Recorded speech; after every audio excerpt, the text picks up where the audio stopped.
Nyagasani Yezu nabane namwe. Inkuru nziza Yezu Kristu nkuko yanditswe na Yohani.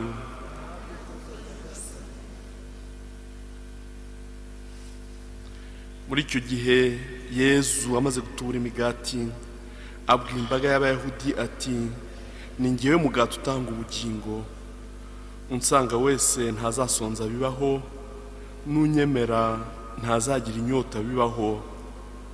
Nyamara nari babwiye murambona ariko mukanga kwemera. Uwo Data ampa wese angeraho, kandi uzansanga sinzamujugunya hanze. Namanutse mu ijuru ntazanywe no gukora ibyo nshaka, ahubwo nje gukora ibyo uwantumye ashaka.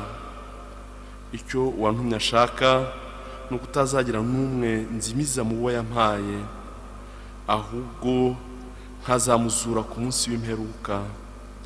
Icyo Data ashaka ni uko ubona mwana wese akamwemera yagira ubugingo bw'iteka, maze nkazamuzura ku munsi w'imperuka.